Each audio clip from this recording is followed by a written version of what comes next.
എല്ലാവർക്കും മമ്മാസ് മലയാളി കിച്ചണിലേക്ക് സ്വാഗതം. ഇന്നൊരു മാങ്ങാച്ചാറാണ് ഉണ്ടാക്കുന്നത്. അതിനായിട്ട് ഞാൻ 2 മാങ്ങയാണ് എടുത്തിരിക്കുന്നത്. അത് നന്നായിട്ട് കഴുകി വെള്ളമെല്ലാം തുടച്ച് ഞാൻ ചെറുതായിട്ട് അരിഞ്ഞിവിടെ എടുത്ത് വച്ചിട്ടുണ്ട്. ഇത് പെട്ടെന്ന് ഉപയോഗിക്കാൻ വേണ്ടി ഉണ്ടാക്കുന്ന ഒരച്ചാറാണ്.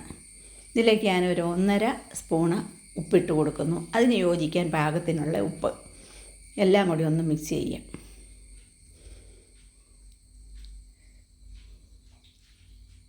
മിക്സ് ചെയ്ത് അവിടെ ഇരിക്കട്ടെ. ഇനി നമുക്കിതിനുള്ള പൊടി റെഡിയാക്കാം.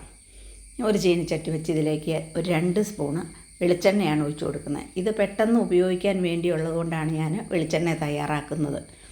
എണ്ണ ചൂടായി വന്നപ്പോൾ ഇതാ 1 സ്പൂണ് കടുകിട്ടൊന്ന് പൊട്ടിക്കുന്നു. നമ്മൾ കുറച്ച് നാളത്തേക്ക് വച്ചിരിക്കാനാണെങ്കിൽ നല്ലെണ്ണ തന്നെ ഉപയോഗിക്കണം. കുറച്ച് വെളുത്തുള്ളി, ഒരു 5-6 വെളുത്തുള്ളി എടുത്തിട്ടുണ്ട്. അത് ഞാൻ നടുവേ പൊളന്നതാണ്. ഒരു 3 പച്ചമുളക്, അതും ചെറുതായിട്ട് അരിഞ്ഞത്, ഒരു കഷ്ണം ഇഞ്ചി അരിഞ്ഞത്, എല്ലാം കൂടി ഒന്ന് പച്ചമണം മാറുന്ന വരെ ഒന്ന് ഇളക്കി കൊടുക്കാം. ഇനി ഇതിലേക്കൊരു 3 വറ്റൽമുളകും കൂടെ ഇട്ട് കൊടുക്കുന്നു.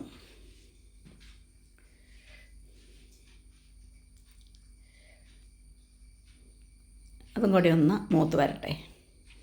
ഒരു 2 തണ്ട് കറിവേപ്പിലയും കൂടെ എല്ലാം കൂടി ഒന്ന് ഇളക്കി ഒന്ന് മിക്സ് ചെയ്തതിന് ശേഷം ഇപ്പം ഞാൻ സ്റ്റൗവ് ഓഫാക്കി. ഇനി ഇതിലേക്ക് നമുക്ക് പൊടി ഇട്ട് കൊടുക്കാം.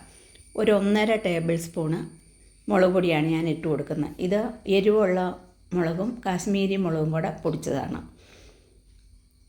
ആ സ്റ്റൗ ഓഫാക്കിയതിന് ശേഷം വേണം ഇങ്ങനെ പൊടി ഇടാൻ, അല്ലെങ്കിൽ പൊടി കരിഞ്ഞു പോകും. ഒന്ന് ഇളക്കി അതിൻ്റെ പച്ചമണമൊക്കെ ഒന്ന് മാറി ഇതേ വന്നിട്ടുണ്ട്. ഇനി ഇതിലേക്ക് 1 സ്പൂണ് ഉലുവാപ്പൊടിയും 1 സ്പൂണ് കായപ്പൊടിയും കൂടി ഇട്ട് കൊടുക്കുന്നു.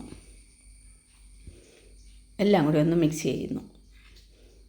ഒരു 2 സ്പൂണ് ചൂടുവെള്ളമാണ് ഇനി ഇതിലേക്ക് ഞാൻ ഒഴിച്ചു കൊടുക്കുന്നത്. ആ മുളകൊന്ന് അലുത്ത് വരാൻ വേണ്ടി മാത്രമുള്ള വെള്ളം.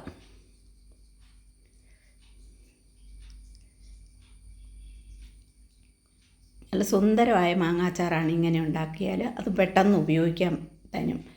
ഇനി ഇതിനകത്തേക്ക് അരിഞ്ഞു വെച്ചിരിക്കുന്ന മാങ്ങയാണ് ഇട്ട് കൊടുക്കുന്നത്.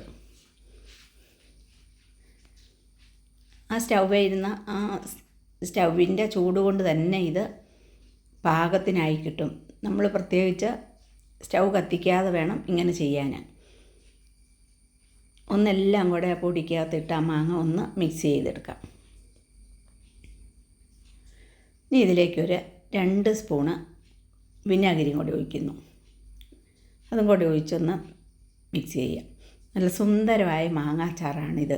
ഇങ്ങനെ ഉണ്ടാക്കിയാൽ നമുക്ക് പെട്ടെന്ന് ഉപയോഗിക്കുകയും ചെയ്യാം. നല്ല ടേസ്റ്റോട് കൂടിയ ഒരു മാങ്ങാച്ചാറ് ഉണ്ടോ. ഇനി കുറച്ച് വെള്ളം മാങ്ങായി നിറഞ്ഞു വരും. അതുകൊണ്ട് ഞാൻ ഇപ്പോൾ ഇത്ര വെള്ളമാണ് ചേർക്കുന്നുള്ളൂ. അങ്ങനെ നമ്മുടെ സുന്ദരമായ മാങ്ങാച്ചാറ് ഇവിടെ റെഡി ആയിട്ടുണ്ട്. നിങ്ങൾ എൻ്റെ ഈ വീഡിയോ കണ്ടിട്ട് ലൈക്ക് ചെയ്യാനും ഷെയർ ചെയ്യാനും പുതുതായി കാണുന്നവർ സബ്സ്ക്രൈബ് ചെയ്യാനും മറക്കരുതേ. വീണ്ടും പുതിയ വീഡിയോ ആയിട്ട് നമുക്ക് കാണാം. Thank you.